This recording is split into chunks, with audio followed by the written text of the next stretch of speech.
तो कहानी की शुरुआत होती है और हम जियोग नाम के लड़के को देखते हैं जो मुश्किल से मुश्किलों तालों और तिजोरियां तोड़ने में माहिर होता है। जियोग कीमती हीरो को चुराना और उसे मार्केट में बेचना उसका काम था। वो अपना काम इतनी चालाकी से करता था कि अब तक 100 से भी ज्यादा चोरियां करने के बाद भी पुलिस उसे पकड़ नहीं पाई।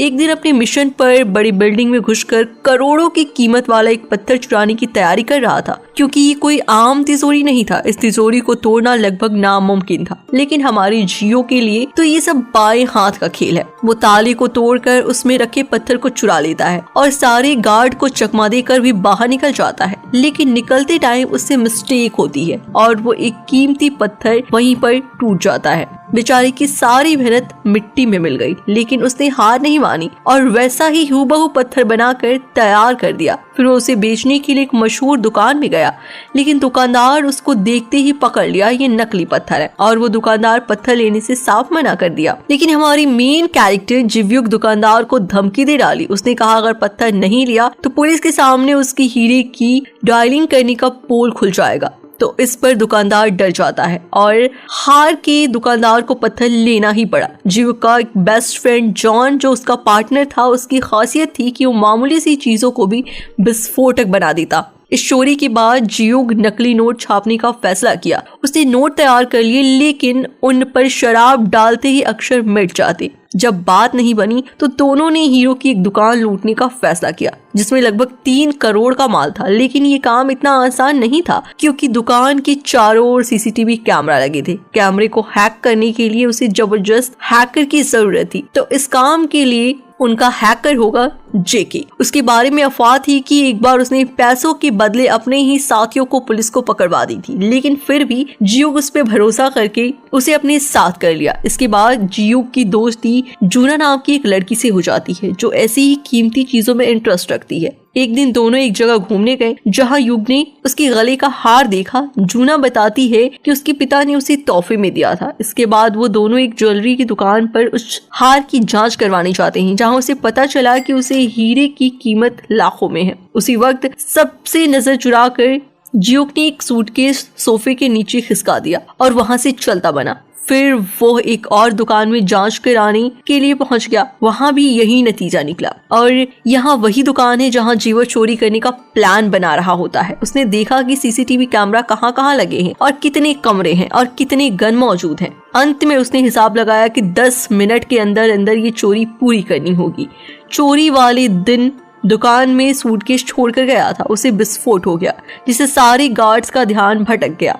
जेके ने अपने शातिर दिमाग से सारे सीसीटीवी कैमरे को हैक कर लिया, लेकिन जितना टाइम उन्होंने सोचा था उससे पहले ही गार्ड लौट आए और बोइंग में उनकी गाड़ी का शीशा तोड़कर उनका ध्यान भटका रखा था। उधर चोरी के सारे हीरे चुराकर फरार हो गया। बाद में तीनों ने मिलकर जमकर जश्न मनाया। अगले दिन हीरो की मालिक जो आग बबूला हो गया, लेकिन वही चोरों की काबिलियत से इम्प्रेस हो गया था कि इतनी कड़ी सिक्योरिटी में भी सभी हीरो पर हाथ साफ कर लिया। असल में करोड़पति जो एक गैंगस्टर और चोर था ना, जाने कितने लोगों का खून किया था, वो खुद भी एक बड़ी चोरी की तैयारी कर रहा था और इसलिए उसे ऐसे ही शातिर चोरों की तलाश थी। उसने कई सारे लोगों को ताला तोड़ने वालों को टेस्ट किया था, लेकिन कोई भी उसके काम के लायक नहीं था। लेकिन अब वो समझ गया था कि जिन चोरों ने इस चोरी को अंजाम दिया है उसके काम में बिल्कुल सही बैठेंगे, इसलिए उसने अपने सारे आदमियों को इन चोरों को ढूंढने के लिए लगा दिया। अगले कुछ दिनों तक उसके आदमियों ने हीरे की दुकान पर नजर रखी और जल्द ही उन्हें जेके और उनके ठिकाने का पता चल गया। जूना उन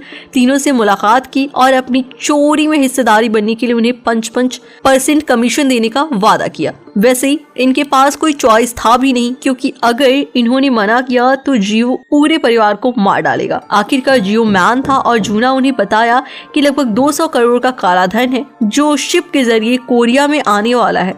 जहां शिप आकर रुकेगी वहां दुनिया का सबसे तगड़ा सिक्योरिटी सिस्टम है। इसके लिए सोने से भरा ट्रक दे दिया ताकि इसकी हेल्प में चोरी को अंजाम दे सके। इसके बाद अपने प्लान बनाना शुरू कर दिया, क्योंकि उसकी आज तक की सबसे बड़ी चोरी होने वाली थी। उधर जूना को बोलकर उसने ज्यादा पैसे देने का वादा किया और कहा कि जीविक और जॉन पर नजर रखे, क्योंकि आखिरकार कोई चोरों पर भरोसा करे तो क्यों करे। उधर पुलिस लोगों को ढूंढ रही थी। उन्होंने सीसीटीवी फुटेज में देखा कि जॉन ने वो सूटकेस दुकान में रखा था। पुलिस उसका पता ढूंढकर उसके घर में घुस गया, जहां पुलिस को उनके दूसरे चोरों के बारे में पता चल गया। अगले दिन चोरी से ऊपर जाकर विस्फोटक और सिक्योरिटी सिस्टम को हैक करने की डिवाइस रखाया। अपनी ठीक गानी आके बताया।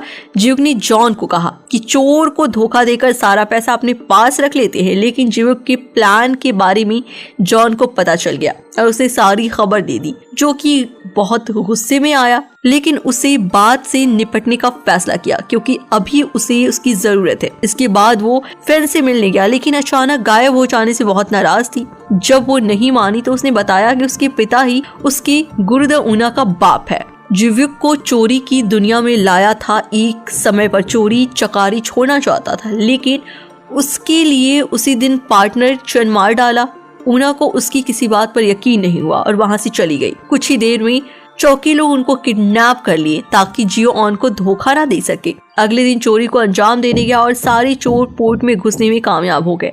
जॉन उधर एक धमाका कर दिया, जिससे सारी सिक्योरिटी गार्ड का ध्यान भटक गया और मौका देखकर जेके ने सारे सिक्योरिटी सिस्टम को हैक कर लिया और वहां के लोगों को लगा कि इस प्रॉब्लम को 40 मिनट में ठीक कर देंगे। अब जियुक और जॉन के पास बहुत सारा टाइम था। जियुक ने अपनी काबिलियत से सारी ताले को खोल दिया। उनके सामने पैसों का ढेर लगा हुआ था। बिन समय गंवाए उन्होंने अपने बैग में पैसे भरने शुरू कर दिए और धमाके की खबर सुनते ही पुलिस वहां पहुंच गई और उन्होंने पोर्ट को चारों ओर से घेर लेती है। इस वजह से जियुक अपने साथियों के साथ बाहर नहीं निकल पाया। जॉन जियो पर बंदूक तान दी, क्योंकि उसे गद्दारी का पता चल गया था। जूना का हार दिखाकर कहा कि वो हार अब उसके कब्जे में है। उसकी जान बचाने के लिए अपने आप को पुलिस के हवाले करना पड़ेगा, लेकिन पकड़े जाने से पहले ही वो पानी में कूद गया और पीछे से पुलिस उस पर गोलियां दागने लगी। उनमें से एक गोली उसे लग गई। उसके हाथ में जो बम था वो फिर फट गया, यानी कि ये साफ था कि वो मर चुका है। जब जूना को इस बात का पता चला तो अपने दोस्तों को खोकर बहुत दुखी हुआ, लेकिन जेके खुश हो रहा था क्योंकि उसने जीव के हिस्से के पैसे भी मिल जाएंगे। तभी उन दोनों में बहस छिड़ गई और जॉन ने उसका खून कर दिया। आखिरकार पैसों से भरा ट्रक भी उसके पास पहुंच गया, लेकिन उसके अंदर सिर्फ ऊपर देखकर उनके पैरों तले जमीन खिसक गई, क्योंकि उसके सारे पैसे नकली थे। उसे कुछ समझ नहीं आ रहा था कि तभी जियो का कॉल आया, जो एकदम ठीक था। अब सारे पत्ते खुलने लगते हैं।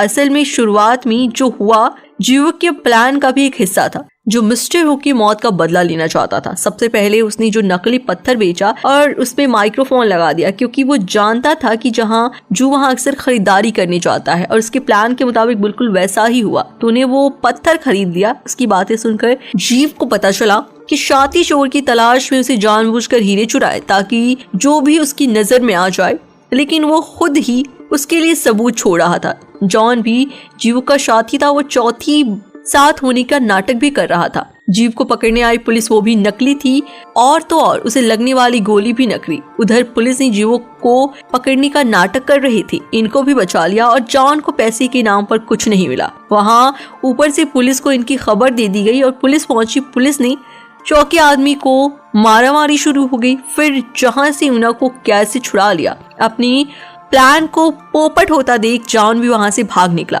जियो के आदमी पैसों से भरा ट्रक लेकर जाने लगे, हालांकि उसकी कोई जरूरत नहीं थी। फिर हमें पता चलता है कि सारे पैसे असली नहीं थे। दरअसल जब ट्रक में पैसे भर रहे थे तो सीपीयू ने नकली नोट प्रिंट करने का मशीन तैयार कर लिया था, और वो प्रिंट किए हुए नोट पर अगर शराब छिड़का जाए तो नोट असली हो जाती थी। और अब हमें पता चला, बेचारी चौकी को सच्चाई पता चलने पर वो हक्का बक्का रह गया।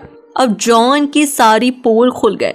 पुलिस उसे गिरफ्तार कर लेता है। तभी जियो और जूना की एंट्री हुई और दोनों साथ मिलकर खुशी खुशी रहने लगे, और इसी हैप्पी एंडिंग के साथ मूवी खत्म हो जाती है। अगर मेरी वीडियो जरा सी भी आपको अच्छी लगी हो तो इस वीडियो पर लाइक कीजिएगा, और अगर इस वीडियो द्वारा बताई गई किसी भी जानकारी से किसी को हर्ट हुआ हो तो मैं माफी चाहती हूँ। ये मूवी बच्चों के लिए नहीं है और मेरा पर्पस किसी को चोरी डकैती सिखाना भी नहीं है। ये केवल एजुकेशनल पर्पस के लिए है, तो एंटरटेनमेंट के तौर पर ही इसे देखें और चैनल को सब्सक्राइब कर लें। और हाँ, इसमें से काफी लोग पूछेंगे इस मूवी का क्या नाम है, तो इसका नाम मैंने डिस्क्रिप्शन में दे दिया है। ये कोरियन थ्रिलर मूवी है। अधिक जानकारी के लिए डिस्क्रिप्शन चेकआउट करें।